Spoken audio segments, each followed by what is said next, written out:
तो आप सभी साथियों को बहुत बहुत नमस्कार। और आज के इस लेट नाइट सेशन में मैं आपका स्वागत करता हूं।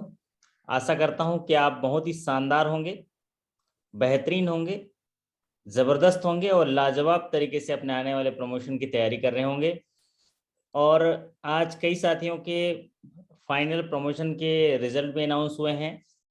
तो आज इस सेशन के माध्यम से सबसे पहले उनको बहुत सारी हार्दिक बधाइयां देते हैं। जैसे बड़ौदा यूपी बैंक के कई साथियों के फाइनल जो इंटरव्यू के बाद जो फाइनल सिलेक्शन के जो रिजल्ट डिक्लेयर हुए हैं, तो हो सकता है इस सेशन में वो जुड़े ना हों, लेकिन इस सेशन के माध्यम से हम उनको बहुत सारी हार्दिक बधाइयां देते हैं और नए जो पदस्थापना के लिए शुभकामनाएं देते हैं। नया जो जिम्मेदारी मिलेगी उनको, उसके लिए जो कला कौशल्य चाहिए उनको सीखते रहने के लिए उनको जो है प्रेरित करना चाहते हैं, और जो जिम्मेदारी उनको आने वाले समय मिलेगी उसको भली भांति निभा पाएंगे, ऐसा हमें पूर्ण विश्वास है।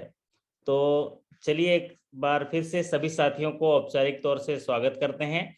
और आज के सेशन में हम लोग चर्चा करेंगे कि ऐसे कौन से इंसेंटिव्स हैं जो रिजर्व बैंक ऑफ इंडिया से मिलते हैं। इसके पहले एक सेशन में हमने चर्चा किया था पेनल्टीज पर, क्योंकि आरबीआई एक नियंत्रक है, केंद्रीय बैंक है, और हमारे देश के केंद्रीय बैंक होने के नाते, जो भी रेगुलेटरी अथॉरिटी होने के नाते, जो रेगुलेटरी एंटिटीज हैं, बैंक्स हैं, उनको कंट्रोल करने के लिए उनके पास जो एक टूल है, वो सारे टूल्स जो होते हैं उसमें पेनल्टीज भी हैं और इंसेंटिव्स भी हैं, ताकि वो प्रोत्साहन दे सके जो शासकीय बिजनेस है और जो मैंडेटरी बिजनेस है उनको सही तरीके से जो है निर्बाध तरीके से संचालन करने के लिए, ताकि देश की आर्थिक विकास धारा में सही तरीके से मुद्रा का संचार हो, और जो गाइडलाइन भारत सरकार ने बनाई है और रिजर्व बैंक के माध्यम से वो संचालित हो सके और सुचारू रूप से संचालित हो, उसके लिए बहुत सारे दिशा निर्देश समय समय पर जारी किए जाते हैं। तो आज के सेशन में हम लोग जो है चर्चा करेंगे ऐसे कौन से इंसेंटिव्स हैं जो भारतीय रिजर्व बैंक द्वारा बैंकों को प्रदान किए जाते हैं, और उनसे जुड़े हुए आने वाले प्रमोशन एग्जाम में उन आपके सवाल अगर आए तो आप उनको सही तरीके से निर्णय ले पाएंगे। तो चलिए शुरू करते हैं। सबसे पहले जानने की कोशिश करते हैं, और ये जरा इंटरेक्टिव सेशन रहेगा। आप लोग चैट बॉक्स में अगर आपको कुछ चीज़ जानकारी होगी तो आप चैट बॉक्स में टाइप करिएगा, फिर आखिरी में भले आपसे हम बातचीत करेंगे। अगर कोई डाउट हो तो आप उसको नोट करके रखिएगा, आखिरी सेशन में आप मुझसे पूछ लीजिएगा। तो सबसे पहले हम लोग बात करते हैं, what is the full form of CDES. CDES का फुल फॉर्म क्या है? तो अगर कोई साथी जानते होंगे तो इसको जरा टाइप करके बता देंगे कि सीडीईएस का फुल फॉर्म जो है क्या होगा। और what is the full form of CDES? जी हाँ, ये हमारे कुछ साथी जो हैं यहाँ पर नमस्कार कर रहे हैं। Daninath Jha ji, Cherry ji, Uday Kumar ji. What a match sir, India on 8 run. कौन है रे भैया? क्रिकेट देख रहा है रे भैया, बहुत बढ़िया। What a match, India on by one by 8 run. वाह, क्या बात है। देखिए जीत की खुशी कैसे होती है, जब जीतते हैं तो मजा आता है ना, हौसला दोगुना बढ़ जाता है। तो यहाँ पर सवाल पूछा गया है, ये रिजर्व बैंक के कॉइन जो करेंसी डिस्ट्रीब्यूशन से संबंधित है, फुल फॉर्म। तो the full form of the CDES is currency distribution and exchange scheme. तो ये भारतीय रिजर्व बैंक के जो दिशा निर्देश के अनुसार जो करेंसी डिस्ट्रीब्यूशन होता है और एक्सचेंज स्कीम है, उसके तहत बैंकों को इंसेंटिव्स दिए जाते हैं कि अगर आप करेंसी डिस्ट्रीब्यूशन करते हैं या कोई सॉइल नोट एक्सचेंज करते हैं, म्यूटिलेटेड नोट को एग्जीक्यूट करते हैं, तो उसमें इंसेंटिव सिस्टम है। तो वहां से जुड़ा हुआ ये टर्मिनोलॉजी है सीडीईएस। तो सीडीईएस का फुल फॉर्म होगा currency distribution and exchange scheme. तो ये करेंसी डिस्ट्रीब्यूशन और जो एक्सचेंज स्कीम है, इसके पीछे का जो ऑब्जेक्टिव क्या है रिजर्व बैंक का? तो रिजर्व बैंक का जो ऑब्जेक्टिव है, आहा वाह, है ना शशांक जी, क्या बढ़िया है ना आपका। सुबह सुबह जो दफ्तरी है एकदम ट्रे में से सजा के लाता है, ऐसे नोट देख के कितना अच्छा लगता है ना, है ना। ओम ओम प्रकाश जी, सही है ना? एक थम्स अप कर दीजिए। ये नोट दिखाने का मेरा मतलब ये था कि जब बैंक में आप काउंटर पे नोट डिस्ट्रीब्यूट करते हैं, जो currency distributes and exchange scheme है, तो आरबीआई चाहती है कि इस तरह से सॉर्टेड नोट आप डिस्ट्रीब्यूट करो, सॉर्टेड नोट, है ना। और जो ये शुभम जी बोल रहे हैं 1000 वाला बंद हो गया, है ना, 1000 वाला बंद हो गया भैया, फिर भी ये आप सिर्फ डेमो है नोट दिखाने का, ठीक है। और ये इस तरह से सॉर्टेड नोट आपको जो है डिस्ट्रीब्यूट करने हैं। इसी तरह से आपको जो है क्लीन नोट पॉलिसी के तहत जो है ऐसे नोट पब्लिक को इशू करने हैं जो बहुत ही अच्छे हों, क्लीन हों। तो सबसे पहले ऑब्जेक्टिव की बात करते हैं, तो अब सभी बैंकों को रिजर्व बैंक का ये दिशा निर्देश है कि जो भी बैंक हैं बेहतर ग्राहक सेवा दें। तो पहले जो बैंक में हमारे पास ग्राहक आते हैं किस लिए, रोकड़ के लिए, पैसे के लिए, पैसे लेने के लिए, पैसा जमा करने के लिए। तो बैंकों को बेहतर ग्राहक सेवा देने के लिए, ताकि वो नोट का एक्सचेंज कर सकें, कॉइन्स जो है वो पा सकें, और उद्देश्य एक ही है कि उनको जो है क्लीन नोट पॉलिसी के तहत नोट मिले। तो इसके लिए जो है currency distribution and exchange schemes RBI द्वारा लाया गया, उसके प्रॉपर दिशा निर्देश जारी किए गए हैं। तो उनमें जो इंसेंटिव्स हैं, देखिए सबसे पहला इंसेंटिव जो ज़्यादा इम्पोर्टेंट लगता है आपके प्रमोशन एग्जाम को देखते हुए, वो है इंसेंटिव ऑन कॉइन डिस्ट्रीब्यूशन। अगर कॉइन डिस्ट्रीब्यूशन जो करते हैं बैंक, तो उसमें क्या इंसेंटिव होगा। तो जो ये रिवाइज गाइडलाइन अभी जारी हुआ है सितंबर 2021 में, कि revised incentive on distribution of coin पर बैग डिस्ट्रीब्यूशन जो है 65 रुपीज जो इंसेंटिव है, कितना है, ₹65 पर bag for distribution of coin. अगर आप पर बैग कॉइन डिस्ट्रीब्यूशन करते हैं, आप देखे होंगे जगह जगह आप क्वार्टरली आपके जो नोडल ब्रांचेस हैं या तो करेंसी के साथ लिंक्ड ब्रांचेस हैं, वहाँ से कॉइन मिलते हैं, और आप उसको छोटे से व्हीकल में थोड़े से जगह में जाके क्लस्टर में उसको डिस्ट्रीब्यूट करते हैं।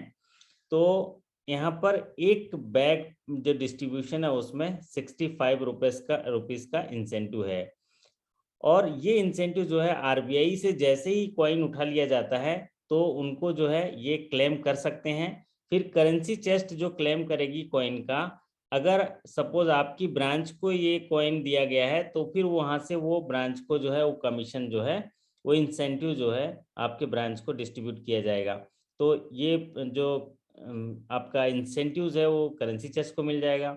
उसके बाद ब्रांचेस जो जो डिस्ट्रीब्यूट किए हैं उनको पर bag for distribution of coins ₹65 मिलेंगे। अब एक और इंसेंटिव है, तो आपको पहला एक इम्पॉर्टेंट चीज याद रखनी है कि 65 रुपए एक कॉइन बैग पर जो है 65 रुपए जो है कमीशन है। दूसरा है एन एडिशनल इंसेंटिव ऑफ ₹10 पर bag would be paid for coin distribution in rural and semi urban area. तो 65 रुपए तो डिस्ट्रीब्यूशन ऑफ कॉइन है, लेकिन अगर कोई रूरल एरिया में और या तो सेमी अर्बन एरिया में, है ना, सीतापुर हो गया, सुकमा, दंतेवाड़ा, बीजापुर है ना, ओम प्रकाश जी कहाँ के हैं आप, तो ऐसे जो दूर दराज इलाके हैं जो रूरल और सेमी अर्बन हैं, वहाँ पर अगर कॉइन डिस्ट्रीब्यूशन करते हैं तो आपको 65 रुपए के अलावा एडिशनल 10 रुपीज़ पर बैग जो है इंसेंटिव मिलेगा। तो ये दो चीज़ें आप इसमें जान पाए कि अगर आप एक बैग कॉइन डिस्ट्रीब्यूट करते हैं तो 65 रुपये पर बैग, और अगर रूरल सेमी अर्बन में करते हैं तो एडिशनल 10 रुपीज़ का और इंसेंटिव मिलेगा।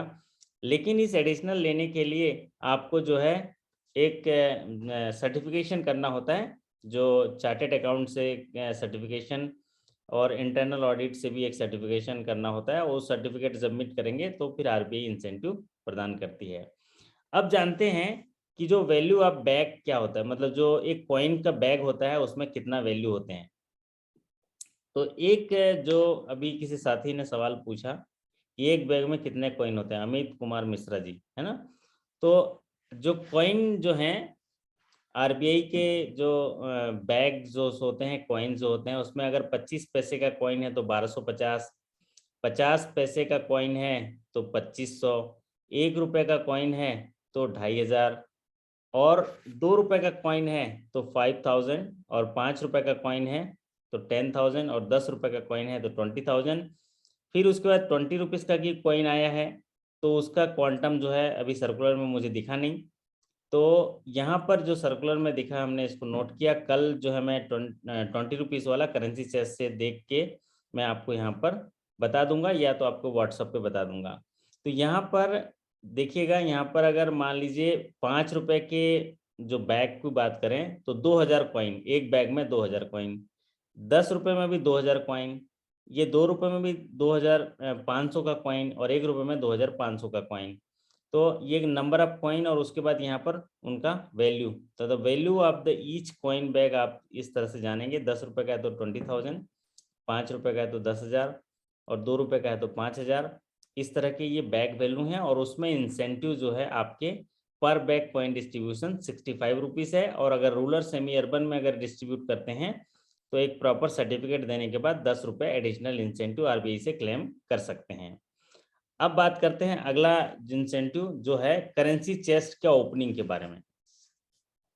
अगर आपकी बैंक करेंसी चेस्ट को ओपनिंग करती है, क्योंकि करेंसी चेस्ट ओपन करना मतलब आरबीआई का काम करना, मनी का सर्कुलेशन करना, exchange currency distribution and exchange scheme का प्राइम रोल होता है करेंसी चेस्ट का। क्योंकि करेंसी चेस्ट अगर ओपन होता है तो आरबीआई से जो नोट जारी होते हैं उनको सर्कुलेट किया जाता है, और कस्टमर के लिए वो नोट पहुंचाए जाते हैं, उनकी सुविधाएं रखी जाती हैं। तो जब भी ऐसे काम किए जाते हैं तो आरबीआई इंसेंटिव प्रदान करती है।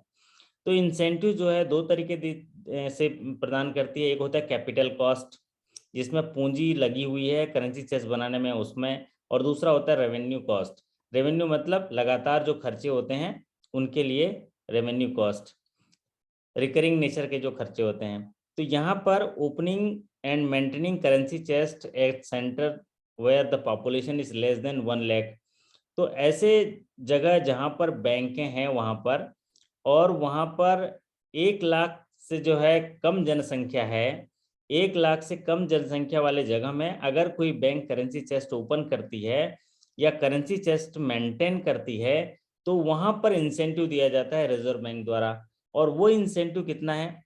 पहला जानते हैं कैपिटल कॉस्ट। कैपिटल कॉस्ट का मतलब है उस करेंसी चेस्ट को बनाने के लिए जो खर्चा आएगा, पूंजी आएगी, उसका 50% ऑफ कैपिटल एक्सपेंडिचर। कितना बड़ा रियम्बर्समेंट है देखिए। द कैपिटल कॉस्ट पे जो इंसेंटिव मिलता है उसमें रियम्बर्समेंट मिलता है। तो reimbursement of 50% of the capital expenditure subject to a ceiling of 50 lakh पर करेंसी चेस्ट।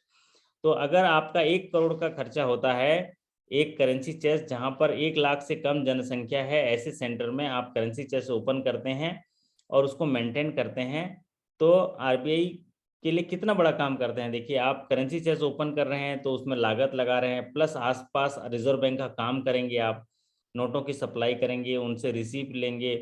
तो जो coin currency distribution and exchange schemes को उनको जो है लागू कराएंगे। तो इसीलिए आपको एक बड़ा सा रियम्बर्समेंट मिलता है, reimbursement of 50% of the capital expenditure. तो जितना रुपए खर्च होता है करेंसी चेस्ट को एस्टेब्लिश करने के लिए, उसका 50% of capital expenditure subject to the maximum 50 lakhs पर करेंसी चेस्ट। तो मैक्सिमम जो है 50 लाख, और रियम्बर्समेंट होगा 50% of the capital expenditure. Suppose 50 lakh का खर्च हो रहा है तो केवल 25 लाख मिलेगा, और मैक्सिमम 50 लाख रहेगा। तो ये करेंसी चेस्ट के लिए एक बड़ा सा ये कैपिटल कॉस्ट में रियम्बर्समेंट है रिजर्व बैंक द्वारा। और अगर यही currency chest in the north eastern region है, अगर नॉर्थ ईस्टर्न रीजन है, उत्तर पूर्वी क्षेत्रों में जो अपने सिटीज़ हैं वहाँ पर है, तो वहाँ पर 100% कैपिटल एक्सपेंडिचर। बताइए 100%, क्योंकि ये डिफिकल्ट एरियाज हैं तो वहाँ पर 100% जो है कैपिटल एक्सपेंडिचर दे दिया जाता है, eligible for reimbursement subject to the 50 lakhs.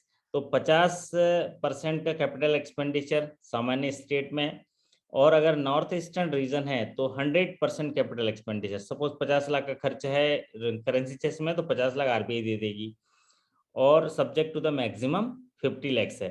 तो ये दो तरह का अभी यहाँ पर हम लोग करेंसी चेस्ट के ओपनिंग में देखे कैपिटल कॉस्ट, अगर जितना खर्चा हो रहा है उसका 50%, सब्जेक्ट ऐसी जगह करेंसी चेस्ट बन रहा हो जहाँ पर 1 लाख से कम जनसंख्या है, और दूसरा जो है नॉर्थ ईस्टर्न रीजन में है तो 100% जो है उसका कैपिटल एक्सपेंडिचर जो है वो रियम्बर्समेंट कर दिया जाएगा रिजर्व बैंक द्वारा, अगर नॉर्थ ईस्टर्न रीजन है तो।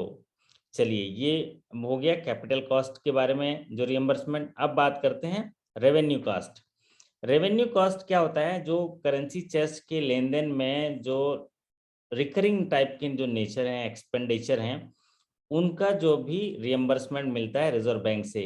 तो ऐसी जगह में जहां पर 1 लाख से कम जनसंख्या है और करेंसी चेस्ट ओपन होता है या मेंटेन होता है, तो ऐसी जगह तो कैपिटल कॉस्ट में आपको रियम्बर्समेंट मिलता है। साथ ही साथ रेवेन्यू कॉस्ट में भी रियम्बर्समेंट मिलेगा। कितना? जितना खर्चा हो रहा है उसका 50%। जितना खर्चा हो रहा है रेवेन्यू एक्सपेंडिचर में, उसका 50% फॉर द फर्स्ट 3 ईयर, पहले 3 साल के लिए मिलेगा 50%। और ये सामान्य स्टेट में, और नॉर्थ ईस्टर्न स्टेट है तो जो रेवेन्यू कॉस्ट है उसका, रेवेन्यू एक्सपेंडिचर है उसका 50% मिलेगा, लेकिन फर्स्ट 5 ईयर। तो सामान्य स्टेट में 3 साल और नॉर्थ ईस्टर्न स्टेट है तो 5 साल। तो ये 2 तरह के इंसेंटिव हमने अभी पढ़ा। एक तो पहला कि अगर करेंसी चेस्ट ओपन करते हैं तो कैपिटल एक्सपेंडिचर का 50% सब्जेक्ट टू द 50 लैक्स, ऐसी जगह जहां 1 लाख से कम जनसंख्या हो। और अगर नॉर्थ ईस्टर्न रीजन है तो 100% तक भी आपको रियम्बर्समेंट मिलेगा, subject to the maximum 50 lakhs. दूसरा है रिकरिंग कॉस्ट। जितना भी आपका रेवेन्यू कॉस्ट होता है तो उसमें रियम्बर्समेंट 50% तक होगा, subject to the first 3 years. और अगर नॉर्थ ईस्टर्न रीजन है तो 50% ऑफ रेवेन्यूज एक्सपेंडिचर होगा, लेकिन वो 5 साल तक आपको रियम्बर्समेंट मिलेगा। तो ये 2 तरह का इंपॉर्टेंट है जिसको याद रखने की जरूरत है।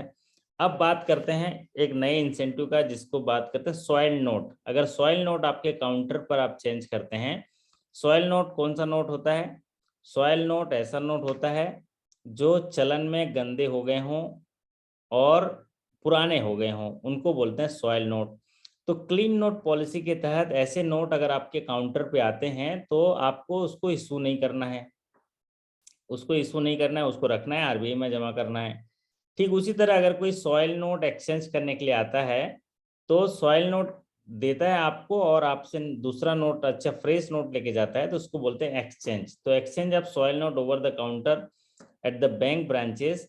तो पर packet exchange of soil note of the denomination of 50, 2 रुपये पर पैकेट। तो आपको क्या याद करना है कि 2 रुपये पर पैकेट जो है आपको इंसेंटिव मिलेगा। तो आप क्या करोगे, काउंटर पे तो आप सॉइल नोट ले लोगे। अब जब उनका पैकेट बन जाएगा तो फिर रिजर्व बैंक से आप जो है उसको एक्सचेंज करोगे, क्योंकि जो करेंसी चेस्ट से एक्सचेंज करने का, लेन देन करने का भी एक लिमिट है। 1 लाख रुपए होगा तब वहां पर जमा होता है या तो निकासी होता है, और subject to the multiple of 50,000। तो इसीलिए सभी ब्रांचेस से मिला के सॉइल नोट इकट्ठा किया जाता है, फिर उसको करेंसी चेस्ट भेजा जाता है, क्योंकि फिर करेंसी चेस्ट से सॉइल नोट जो है रेमिट किया जाता है रिजर्व बैंक के इशू डिपार्टमेंट को। तो यहाँ पर समझने वाली बात यह है कि अगर सॉइल नोट एक्सचेंज करते हैं तो पर पैकेट 2 रुपए जो है आपको इंसेंटिव है। So incentive for the exchange of soil note will be ₹2 per packet for the exchange of soil note up to denomination of ₹50। तो 50 रुपए के डिनोमिनेशन तक 2 रुपए पर पैकेट एक्सचेंज जो है सॉइल नोट है, और यहाँ पर 2 रुपए इंसेंटिव पर पैकेट है। अब बात करते हैं education of mutilated bank notes over the counter at bank branch. Education का मतलब क्या होता है? एजुकेशन का मतलब ये होता है कि अगर कोई नोट आता है, म्यूटिलेटेड नोट का मतलब क्या होता है? अगर 2 से ज्यादा हिस्सों में कटा हुआ नोट है, उसका कुछ भाग मिसिंग है, तो वहां पर एजुकेशन किया जाता है म्यूटिलेटेड नोट का। और वो एजुकेशन अगर करते हैं तो आप जो है 2 रुपए पर पीस जो है यहाँ पर ये आपको इंसेंटिव है। सॉइल नोट में पर पैकेट 2 रुपया, और म्यूटिलेटेड नोट में 2 रुपये पर पीस, एक पीस का 2 रुपया। सपोज कोई आपके पास जो है म्यूटिलेटेड नोट लेके आया, तो म्यूटिलेटेड नोट को एजुकेशन का भी अलग से आपको जो वीडियोस के माध्यम से मैंने बताया भी है नोट रिफंड रूल्स में, कि अगर कोई म्यूटिलेटेड नोट लेके आता है तो उसका 50% से ज़्यादा हिस्सा बचा है तो हम उसको फुल वैल्यू दे देते हैं, या उसको जो है वैल्यू नहीं देते 50 तक। 50 से ऊपर में अलग अलग जो उसके साइज के हिसाब से, उसके अवेलेबिलिटी के हिसाब से एजुकेशन है।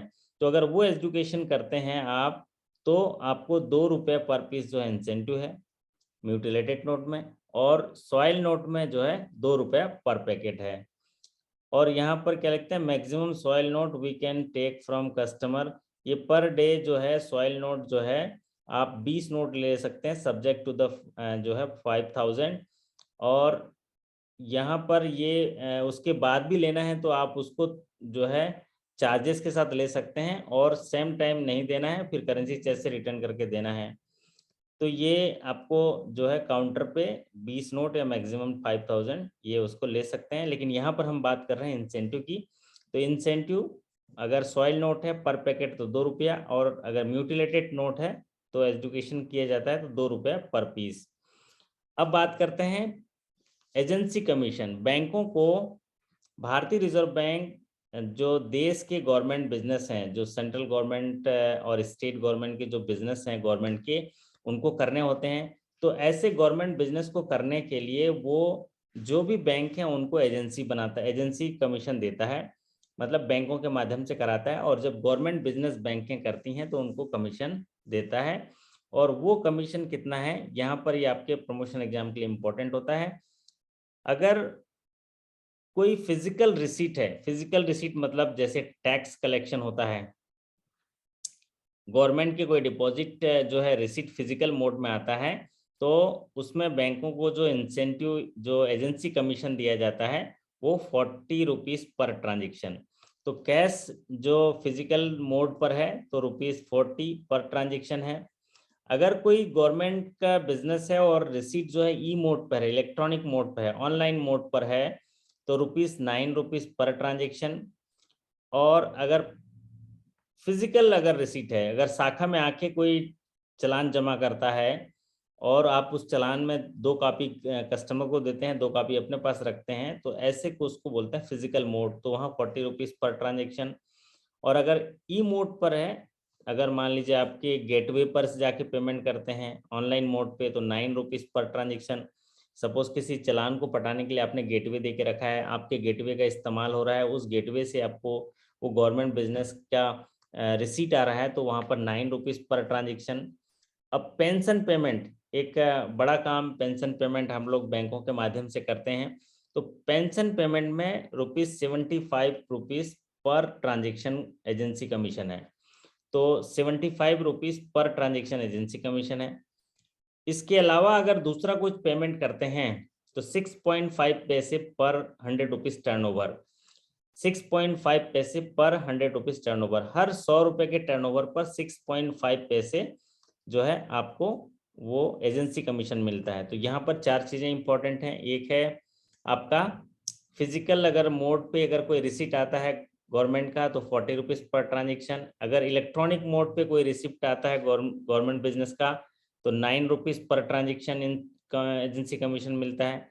अगर पेंशन पेमेंट करते हैं तो पर ट्रांजेक्शन 75 रुपीज़, और पेमेंट अदर देन पेंशन अगर है तो 6.5 पैसे पर 100 रुपीज़ टर्नओवर, ये आपको एजेंसी कमीशन मिलता है। अब बात करते हैं जो एजेंसी कमीशन का क्लेम है, एजेंसी कमीशन का क्लेम है वो कब किया जाता है। तो जो क्लेम ऑन एजेंसी कमीशन होता है, बैंक्स को जो है सलाह दिए जाते हैं कि वो रिजर्व बैंक से एजेंसी कमीशन जो है क्लेम करे। और जो भी ट्रांजैक्शन क्वार्टर का हुआ है क्वार्टर एंड डेट में, तो उसके 60 दिन के अंदर जो है क्लेम जो है वो हो जाने चाहिए। तो जितने भी बैंक हैं वो क्वार्टरली जो है एजेंसी कमीशन आप लोगों से, जो रीजनल ऑफिस जोनल ऑफिस में काम करते होंगे उनसे आपसे मांगा जा रहा होगा। तो वो किस तरह से कि आप जो है क्वार्टरली जो है आप क्लेम सर्टिफिकेट मांग देते होंगे कि आपने कितने गवर्नमेंट बिजनेस के लिए आप काम टर्नओवर किया है और वहाँ पर क्लेम किया है, उसका फॉर्म आप सबमिट करते होंगे। फिर उसको जो है आप अपने ऑडिटर से वेरीफाई कराते होंगे, फिर रिजर्व बैंक को देते हैं, तो रिजर्व बैंक जो उसमें कमीशन जो है दे देता है। तो ये जो अगर टाइम पूछा जाएगा तो agency banks are advise to furnish their claim on agency commission to RBI within 60 calendar days from the end of the quarter in which transaction have been conducted। तो जिस क्वार्टर में ट्रांजेक्शन कंडक्ट हुआ है उस quarter and के 60 days के अंदर जो है ये क्लेम जो है रिजर्व बैंक को हो जाने चाहिए। तो बिजनेस टू गवर्नमेंट बिजनेस अगर आप करते हैं तो उसका इंसेंटिव फिर आपको या कमीशन आपको मिल जाएगा। दूसरा बात, अगर मान लीजिए आपने कोई रॉन्ग क्लेम किया है, अगर आप उसके एलिजिबल नहीं है और रॉन्ग क्लेम किए हैं, तो वहां पर एक पेनल्टी का प्रावधान है। Penal interest of wrong claim. अगर आपने रॉन्ग क्लेम किया हुआ है, गलत क्लेम किया हुआ है, तो जो गलत क्लेम किया है उसको तो वापस करना ही करना होगा, साथ ही साथ इंटरेस्ट सहित उसको वापस देना है, जिसको पेनल इंटरेस्ट देना पड़ेगा। और वो पेनल इंटरेस्ट होगा बैंक रेट +2। अगर कोई आपने एजेंसी कमीशन रॉन्ग क्लेम किया है और रॉन्ग क्लेम करके आपने उसको जो है आरबीआई से ले लिया है और वो किसी इंस्पेक्शन में या किसी ऑडिट में पकड़ा गया, तो the penal interest for the wrong claim will be liable to pay penal interest at bank rate +2% for any wrong claim of agency commission settle। अगर कोई एजेंसी कमीशन सेटल हो गया तो अगर और वो रॉन्ग पाया गया, तो उसके लिए बैंक रेट +2% जो है आपको पेनल इंटरेस्ट देना होगा। तो ये कुछ इम्पोर्टेंट जो आपको रिजर्व बैंक ऑफ इंडिया के इंसेंटिव के बारे में सेशन था आज का। और आज इस छोटे से सेशन में हम लोग जान पाए कि आने वाले प्रमोशन एग्जाम में अगर इंसेंटिव से संबंधित कोई चीज़ आए तो इन्हीं से जुड़ा हुआ आएगा। तो आप अगर इस में जितने भी क्लेम्स और इसमें एजेंसी कमीशन साथ ही साथ इंसेंटिव के बारे में चर्चा की गई है, उसको अगर याद कर लेंगे तो आपका प्रमोशन एग्जाम में उस सवाल का सामना बहुत अच्छे से कर पाएंगे और आप उसको सही तरीके से कर पाएंगे। इसमें इम्पोर्टेंट एक जो ज़्यादा है वो है कॉइन बैग का है, 65 रुपीज़ जो चेंज हुआ है। और बाकी जो सॉइल नोट के बारे में, म्यूटिलेटेड नोट के बारे में, फिर करेंसी चेस्ट के बारे में सब जानना जरूरी है, क्योंकि कोई भी सवाल आ सकता है, लेकिन ज़्यादा इंपॉर्टेंट लगता है कॉइन वाला, और पिछले एग्जाम में वो आया भी था।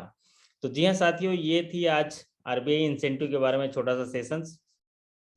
उड़ान तो भरना है चाहे कई बार गिरना पड़े, उड़ान तो भरना है चाहे कई बार गिरना पड़े, सपनों को पूरा करना है चाहे खुद से भी लड़ना पड़े। तो जी हाँ, आप हमें अपने आप से ही लड़ना होता है, अपने लिए समय पाने के लिए, अपने ही लिए अपनी सफलता की राह में चलने के लिए अपने आप से ही लड़ना होता है। क्योंकि अभी आपका मन कर रहा होगा सो जाऊं संजय कुमार जैसे, है ना, लेकिन उसी से लड़ना है अपने को, कि अपने को ठीक तरीके से अपनी सफलता को पाने के लिए उड़ान भरना है। देखिए तैयार हो गए उड़ान भरने के लिए, सीट बेल्ट बांध लिए। तो आप उड़ान भरिए, गिरना पड़े तो फिर उठ जाएंगे, फिर उड़ान भरेंगे और अपने सपनों को पूरा करेंगे और अपने लिए बढ़िया सा टाइम मैनेजमेंट करेंगे और स्फूर्ति के साथ, अपने आत्मविश्वास के साथ, आत्मशक्ति के साथ हम लोग जो हैं सीखते हुए, जब आप सीखते हैं ना, किसी चीज़ को सीखते हैं तो उसका आनंद भी लेने लग जाते हैं। और यही सवाल जो हैं आप जो अभी यहाँ पर सीखते जाते हैं, तो जब जब आप शाखा में या किसी जगह काम करते हैं तो आपको लगेगा कि हाँ, हम इतने दिन से काम कर रहे हैं, पेंशन पेमेंट कर रहे हैं और पेंशन पेमेंट कर रहे हैं, बट कमीशन हमको तो मिल ही नहीं रहा है। हैं भरत प्रताप जी, साल भर में कितना कमीशन लिया आरबीआई से या गवर्नमेंट से? आप बताइए, आप काम करते हैं और पेंशन पेमेंट करते हैं, आपकी ब्रांच में कम से कम 300-400 पेंशनर होंगे, लेकिन कमीशन वगैरह क्लेम किए कि नहीं? वो बोल रहे हैं सर, पता नहीं सर, कोई तो कोई कर ही रहा होगा, बोल रहे होंगे हैं, उधर उधर ही करोगे वैसे। बट आप देखिएगा क्या होता है आपके। सर, हाँ, ये जो वृद्धावस्था पेंशन, निराश्रित पेंशन बढ़ती है, इस पे भी कमीशन मिलता है बैंक? देखिए उसमें जो पेमेंट होता है वो आया है ना, जो भी गवर्नमेंट के जो भी चीजें हैं, जैसे अब मैंने बताया आपको 6.5 पैसा पर 100 टर्नओवर, कितना? 6.5 पैसा पर 100 टर्नओवर मिलता है। सिक्स ऐसे पॉइंट तमाम काम जो टर्नओवर। गवर्नमेंट के द्वारा दिए गए हैं उसकी मैं डिटेल लिस्टिंग किया हुआ है कि कौन से में पैसा मिलेगा, कौन से में नहीं मिलेगा। अभी सेशन के बाद आप लोग के व्हाट्सएप ग्रुप में वो वीडियो डाल दूंगा। वैसे गवर्नमेंट के जो आप पेंशन पेमेंट करते हैं उसमें आपको मिलता है, लेकिन वो जो आप कह रहे हैं वो पेंशन वाले में 75 रुपीज़ मिलता है। अगर गवर्नमेंट पेंशन से जुड़ा हुआ कोई चीज़ दे रहा है तो 75%, अगर पेंशन के अलावा कोई पेमेंट कर रहा है तो फिर उसमें 6.5 पैसे पर टर्नओवर। लेकिन वो भी तो कम नहीं होता है ना, 65 रुपया हो जाएगा ना फिर आपको, है ना। तो ये आपको कमीशन मिलता है। और ये जो कमीशन क्लेम करते हैं, देखिएगा आपके एरिया में एक एक नोडल ब्रांच होंगे, वो सारे कमीशन क्लेम कर लेते हैं आसपास के ब्रांच का, और खुद ही रख लेते हैं, अपने P&L में क्रेडिट कर देते हैं। या करेंसी चेस्ट जो क्लेम करता है, करेंसी चेस्ट अपने आप प्रॉफिट में बुक कर लेता है, आपको नहीं देता है, क्योंकि हम मांगते भी नहीं है। अब अपना बैंक का देखिए क्या क्या काम करते हैं, जैसे PPF, सुकन्या समृद्धि योजना, ये सब में पैसा लेते हैं कि नहीं, पब्लिक से इकट्ठा करते हैं ना। और वो क्या करते हैं, जब भी हम पब्लिक प्रोविडेंट फंड में पैसा क्रेडिट करते हैं तो पब्लिक जमा करता है, और वो पैसा तुरंत हमको गवर्नमेंट को देना होता है। तो हम सिर्फ क्या किए, हम पोस्ट मास्टर टाइप के, हमारे पास पैसा दिया, हम उसको सरकार को पहुंचा दिए, तो हमको कमीशन मिलेगा ना, वो डिपॉजिट तो हमारे पास रहता नहीं है ना। है शुभम, है ना, सही बोल रहा है सर, है ना? बोल रहा है कि सर एकदम बाल छोटे हो गए सर, ऐसे बोल रहा है। चलिए, तो और कोई सवाल हो तो पूछिए फिर, नहीं तो आज जो है हम आपसे विदा लेंगे। और अभी मैं सर नोट सर रिफंड, इसका नोट रिफंड पॉलिसी का आपको वीडियो दूंगा, साथ ही साथ एक मैंने गवर्नमेंट बिजनेस का भी एक वीडियो दूंगा, उसको देख लीजिएगा। हाँ हाँ जी बोलिए। सर इसका PDF अगर हो तो प्रोवाइड कर दीजिएगा सर। हाँ जरूर, अभी सेशंस के जी तुरंत बाद मैं PDF आप लोगों के लॉगिन सेक्शन में अपलोड कर दूंगा, है ना। जी वैसे तो जी 5-6 चीज़ें हैं, आप लोग को याद हो गया होगा, है ना। ज़्यादातर पेंशन का पूछता है, पेंशन का पूछा अगर आपसे कि पेंशन पर ट्रांजैक्शन में कितना रुपए कमीशन है, तो बताइए संजय कुमार जी, कितना रुपए कमीशन है?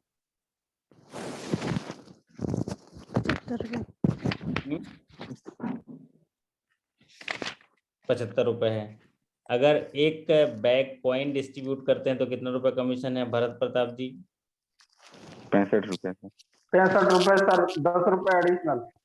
एडिशनल अगर रूरल सेमी अर्बन में डिस्ट्रीब्यूट किए, हाँ क्योंकि कॉइन जो है आप देखिएगा, करेंसी चेस्ट जहाँ शहर में रहता है ना, अर्बन एरिया में, तो वो अपने बैंक के सामने ठेला लगा देता है, और रूरल ब्रांच में जो है आप डिस्ट्रीब्यूट करते हैं तो उसका 10 रुपीज़ एक्स्ट्रा मिलेगा।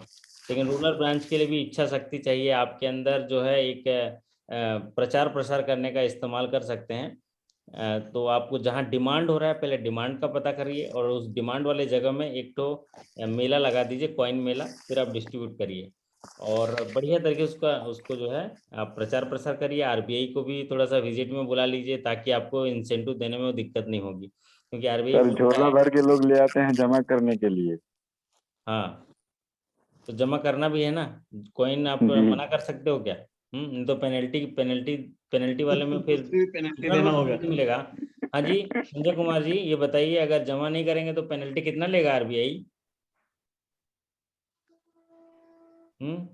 वो पिछला RBI पेनल्टी वाला वीडियो देखना, उसमें मैंने बताया था, अगर कोई भी सेवा में कमी पाई जाती है तो कितना रुपए आपको? सर 10 हाँ जी, सर 10,000 10,000 10,000, हाँ 10,000 रुपए है। कॉइन, वो झोला भर के कॉइन नहीं लिए ना, वो झोला भर के कॉइन कितना है, 2,500 का होगा, 2,500 नहीं लिए, 10,000 रुपये पेनल्टी आएगा। और अगर ये लगातार करोगे तो कितना, मैक्सिमम 5 टाइम करोगे तो 5 लाख रुपए तक पेनल्टी दे सकता है। तो आप बताइए ओम प्रकाश सोनकर जी, आप लोगे कि नहीं, कॉइन लोगे कि नहीं? बिल्कुल सर, लेते ही हैं। हाँ लेना, और ना उसका रूट काज एनालिसिस करना, रूट काज एनालिसिस करना कि वो कॉइन कहाँ से आ रहा है, वो कहाँ कॉइन ले रहा है, क्या बिजनेस कर रहा है, फिर उसके ऊपर फिर एक्शन कमेटी और आपके रिकमेंडेशन के आधार पर फिर RBI को इन्फॉर्म भी तो करना होता है ना, कि यहाँ कॉइन का कारोबार चल रहा है, कुछ लफड़ा चल रहा है यहाँ पर, है ना, यहाँ गलत तरीके से विसंगति चल रही है, तो उस पर एक्शन होगा, पुलिस होगा, FIR होगा, है ना। तो आप उसको बढ़िया से चाय पिलाओ पहले से उसको, है ना, जो और हमारे ब्रांच में तो मंदिर का अकाउंट है। हाँ तो आएगा ही आएगा फिर, है। बोरा भर के लाते हैं सब। हाँ शशांक जी बोल रहे हैं मंदिर का अकाउंट है, तो आपको तो सौभाग्यशाली होना चाहिए, आपको माता जी का या जो भी भगवान है उनका आशीर्वाद है आपकी ब्रांच। चंपारण में है सर, चंपारण में है, चंपारण में है, राजिम चंपारण। तो बताओ, वहां तो कुंभ, अरे वाह, आप तो तर गए, उद्धार हो गया आपका, है। आप बिलीव नहीं करोगे। सर भगवान मैं सबको माँ मौका दे सर वहां उद्धार के लिए।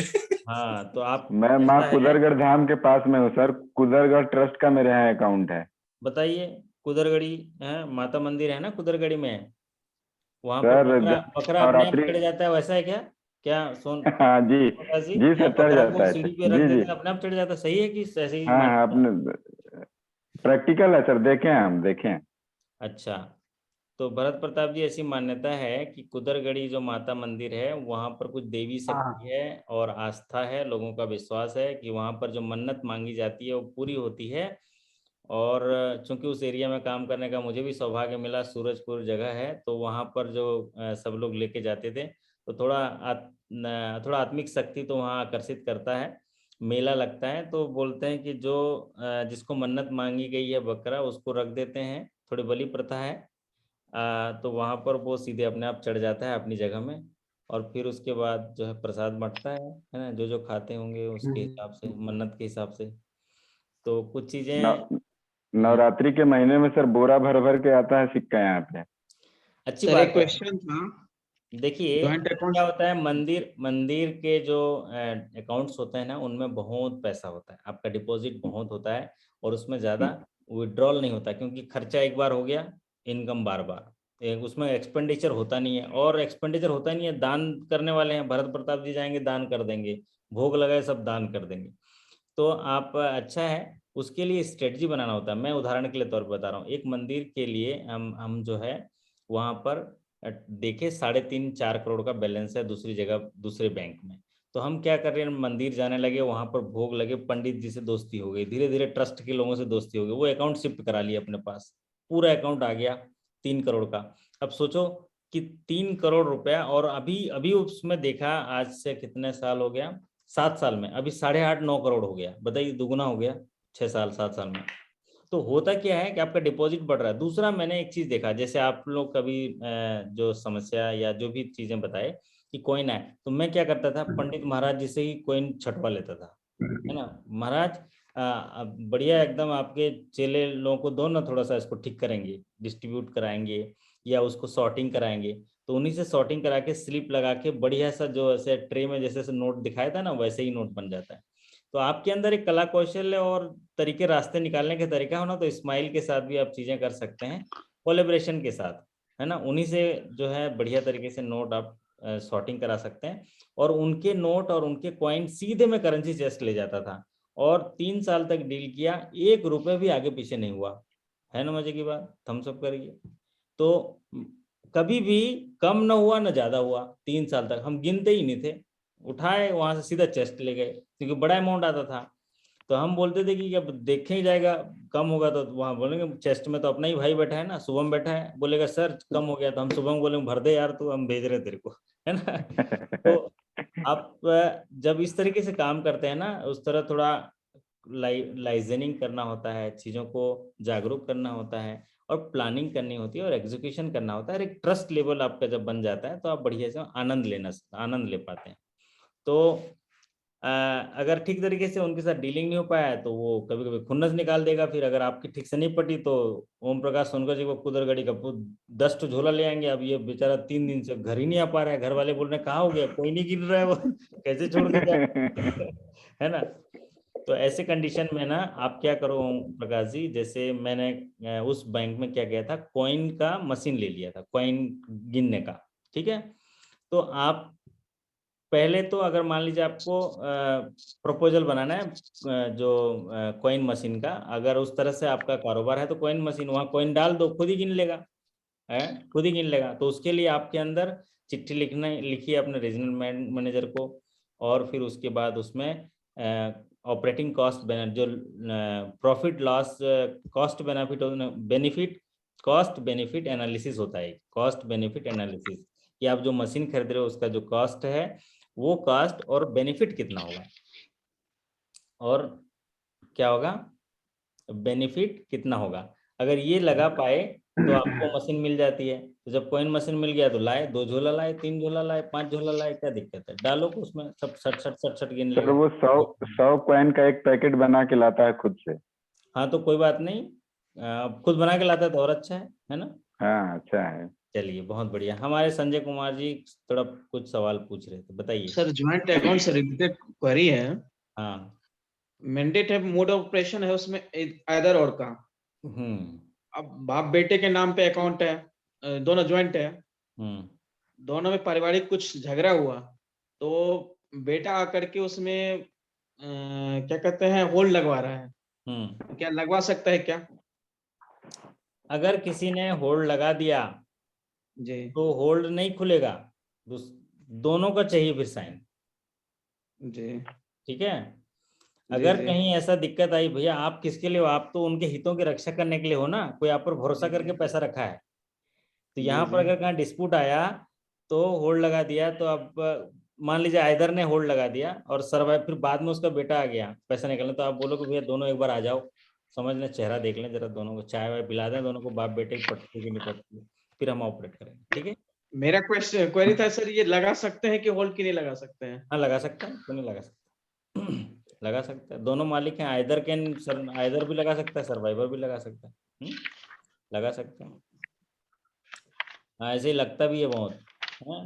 जॉइंट अकाउंट खोलते हैं पति और पत्नी में, ले लगाते रहो खोलते रहो, एक बार लॉक लगा जाएगा, फिर दोनों में झगड़ा सुलझ जाएगा तो दोनों आ जाएंगे, फिर यस सर हम लोग साथ में हैं, तो फ्री का खोल देते है ना?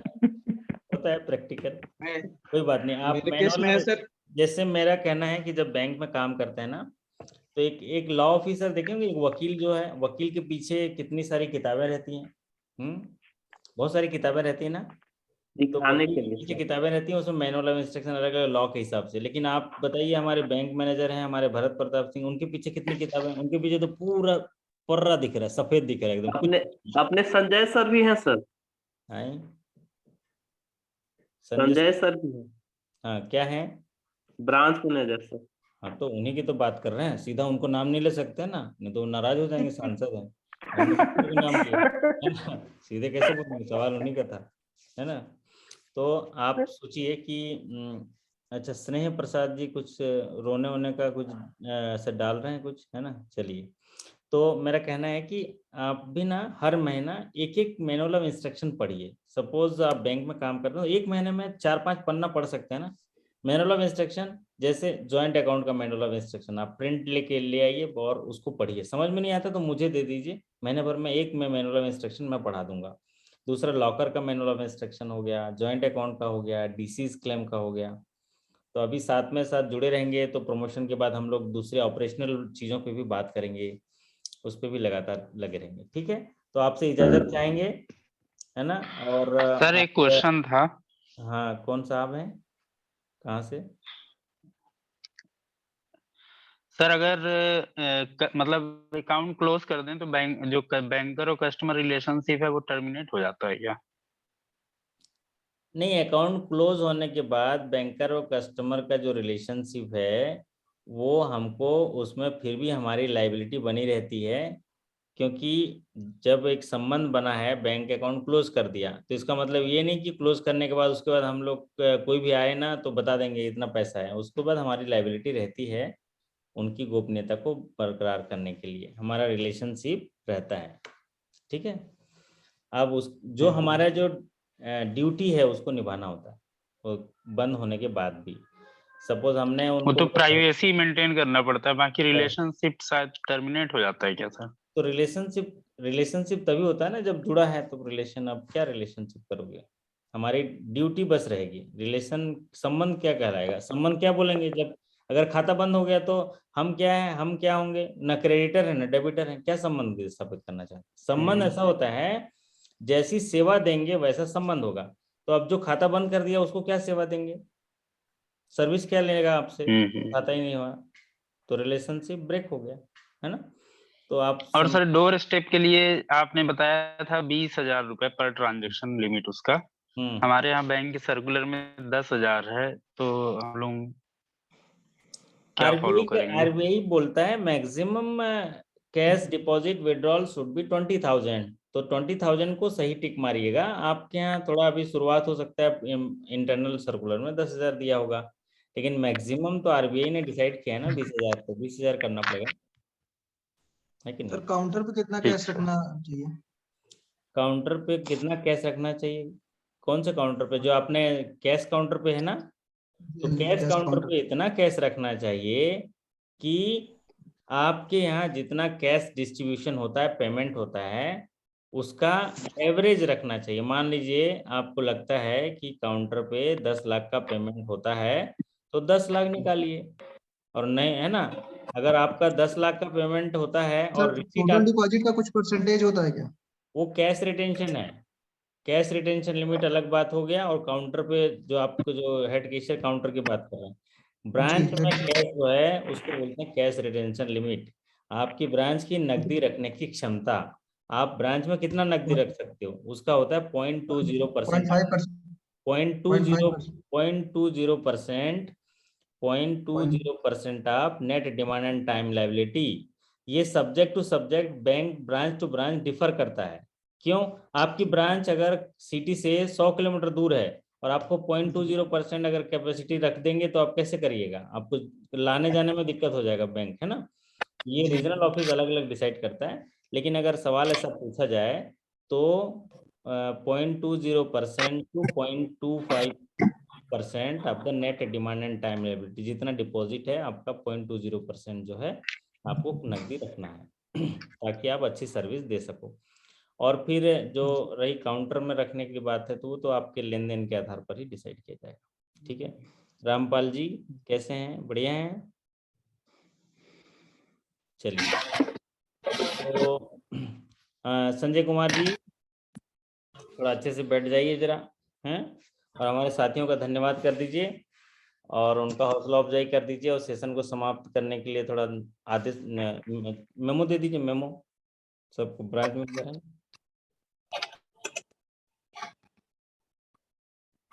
आज के सेशन माइक आज के माइक सेशन में आरबीआई इंसेंटिव से रिलेटेड सर के द्वारा जानकारी हम सबों को प्रदान की गई है। इससे आशा है कि सभी को आने वाले प्रमोशनल एग्जाम में फायदा होगा अगर इस सेक्शन से क्वेश्चन आता है तो। और सभी साथियों को जुड़े रहने के लिए और सर को हमें ज्ञान प्रदान करने के लिए बहुत बहुत धन्यवाद। बहुत बढ़िया है, कितना अच्छे से बोल दिया उसने, उसके लिए तारीफ करनी पड़ेगी। दिल में झांक कर देखिए अगर फुर्सत हो आपको, दिल में झांक कर देखिए अगर फुर्सत हो आपको, क्योंकि हम चेहरे से इतना सुंदर दिखाई नहीं देते हमको देखने के लिए दिल में झांक कर देखिए, क्योंकि वो ब्रांच मैनेजर है ना, तो ब्रांच मैनेजर को आके पहले देख लो, अरे ये तो यही क्या लोन करेगा यार, जैसे ही दिख रहा है। तो ऐसा नहीं है, जब अंदर जाएंगे तो आपको होता है। चलिए, आप सभी हंसते रहिए, मुस्कुराते रहिए, जबरदस्त रहिए, शानदार रहिए और पढ़ते रहिए, सीखते रहिए, साथ ही साथ जीतते रहिए। बहुत बहुत धन्यवाद। शुभ रात्रि। Thank you so much. Good night sir. Good night sir. Sir good